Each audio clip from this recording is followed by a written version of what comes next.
One of my favorite cases is Robbins versus Lower Merion School District. The school was concerned about theft of laptops, so they installed Theft Track on the laptops, and the laptops would take a picture every, I think, 15 minutes. Well, the school ended up with 66,000 photos of students in their bedroom, around town, and it all came to a head when one of the boys was eating small red pills about 10 o'clock at night in his house. Well, the school suspended him for doing drugs. There was a little bit of debate whether he was eating candies or doing drugs. But he was suspended from school. I believe it resulted in him being expelled from school and created a big to-do. Initially, charges were pressed against the school, but the case was actually thrown out because it was judged the school didn't do anything wrong. Sometime later, it was brought back into court, and I believe the school settled for quite a large sum of money. I think I have it in one of these slides. So I think they settled for $600,000, which is fairly substantial. But I think that's just one of many examples. I'm going to go ahead and skip ahead because I think we'll be short on time. So how do we address contemporary issues today? And what is our role in this process? How do we address contemporary issues with faces today? The Telegraph brought up questions about rapid spread of information, concerns of privacy, appropriate boundaries, identity theft, and fraud. Today, we're negotiating over similar issues: illegal file sharing, DRM, software, privacy, online pornography, property rights, virtual rights, and in the future, virtual government, globalization, and the future of education. New technologies are leading to important changes, and I really think that's the subtext to my talk. New technologies are leading to important changes in almost every domain of human activity. So we're going to just stop for a few minutes and look at some of the exciting, fun new technologies on the horizon. So artificial intelligence, one of my favorite. In the future, I think we're going to artificial intelligence is a term that means many things to different people. In the field of cognitive science, we're going to talk about artificial intelligence as programs which exhibit goal-oriented behavior or use neural nets. In computer science. In cognitive science, we're going to look at systems which imitate human cognitive processes. In science fiction, of course, we're interested in the birth of machine consciousness, but for the rest of us, I think an AI is anything that kind of looks and sounds human. In the future, when we go into an online store, we're going to be met by a sales representative. They're going to be handsome, attractive, well-spoken, but they're probably not going to be real. And this is okay, but the problem is that when we interact with something that looks real, we interact with them in very human ways. When they smile, we tend to smile back, particularly if it happens to be a pretty woman. So in the future, what will the role of AIs be? And will people have relationships with them? I think it's almost impossible not to interact in very human ways. There's a famous video that I was unable to find of a attractive woman who's doing the newscast, but she's obviously a cartoon, but she looks fairly realistic, but you can see she's a cartoon. So she's giving the news, and then she stops halfway through, smiles at you, laughs, and says, "Even though you're not real, you know that I'm not real? When I smiled at you, you couldn't help but to smile back." Second technology that I really think is kind of interesting and really, really a little bit disturbing, the artificial womb. I have a little teeny video on that. Next technology, transhumans. I would call this just a suite of general technologies. In cognitive science, we can influence human cognition. We have genetics, pharmacology. My roommate for only one semester in grad school was a transhumanist, and he believed that he could improve his personality and adjustment. He could become the perfect person by popping pills. And his father was a psychiatrist. This guy knew more about drugs and personality than anybody I've ever met. But again, a little bit of a disturbing exercise. Lifespan technologies. It's rumored that they will crack this one and we will see a dramatic increase in the lifespan. We have to remember that even 150 years ago, the average lifespan was over about 35 years. So we've already seen dramatic shifts in lifespan. Nanotechnology, 3D printing, augmented reality, cinematic virtual reality, and virtual education, I think a topic close to many of your guys' hearts. Let's take a quick look at the artificial womb. I think this is a lot of fun.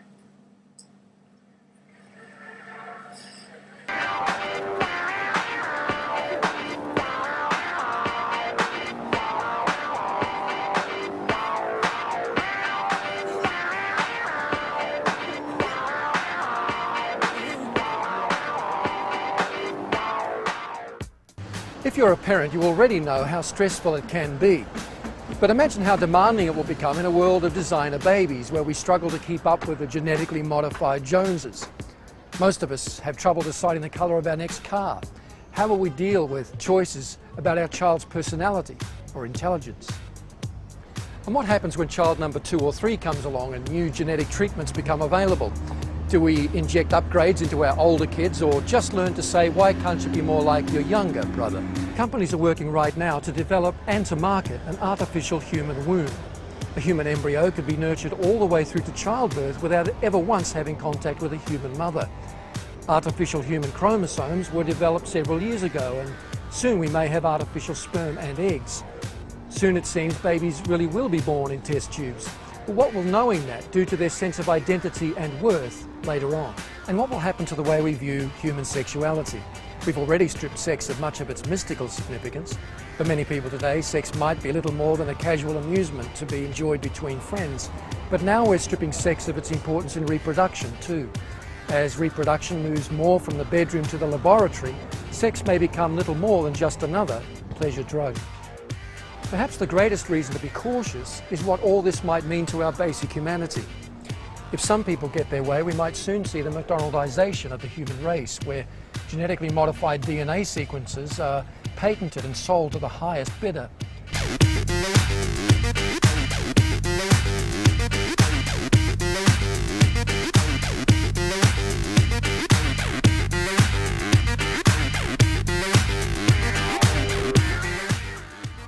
And what if, instead of women, men were carrying the babies?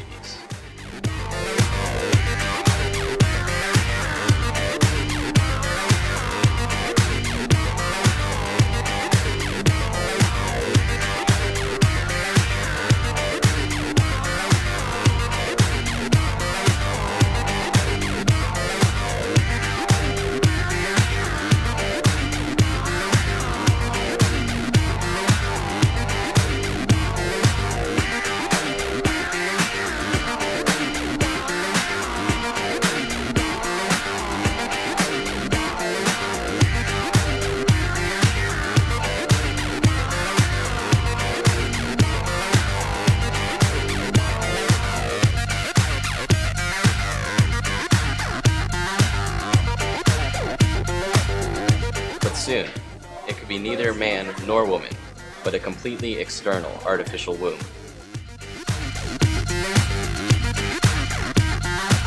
A combination of genetically engineered, machine-grown babies. You're working on a new technology where you can simply do it in, I don't know, about the size of a washing machine, put in the fertilized egg, wait 9 months, bing, out pops the baby like a toaster.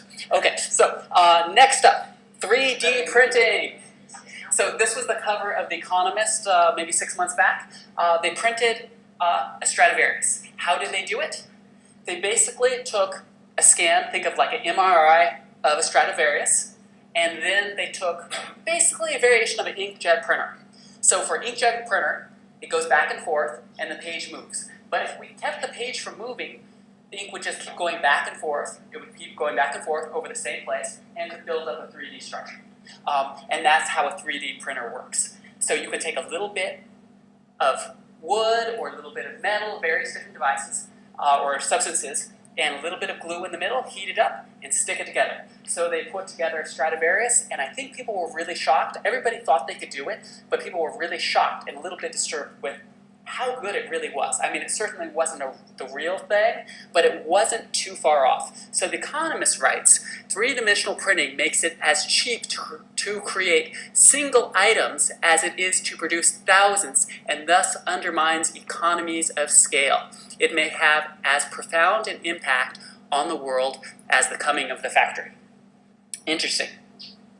And here, this next clip, I just have a you can actually see just real quick what this thing looks like.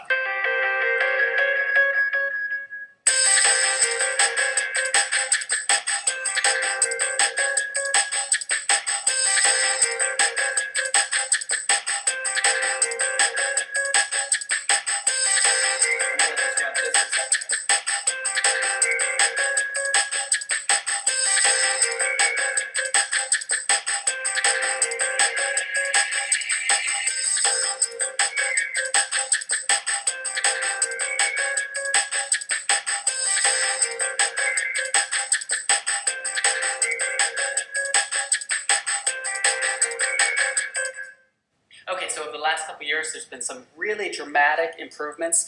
You guys saw the robotic arm. What they spent maybe the last 10 years doing is mapping all your outputs from your brain. So if we look at the electrical signals going out of your brain, you can basically map them and figure out how to drive an arm. So basically, let's say you break your spinal cord, you can simply put a little transmitter and little receiver, go around that break, and simply broadcast electrical information to move your arm. Very interesting. We probably should get going, but I'll show you one more video here. There's a whole bunch of really exciting augmented reality stuff out there, and I had to cut it down. I have about a half an hour's worth of fun stuff, but I'm just going to give you this little video from MIT. This is actually a little bit on the old side. This is maybe 5 or maybe a little bit 5 or 10 years old, but I still think it's exciting, and we're going to start seeing a lot of this technology on our iPhones.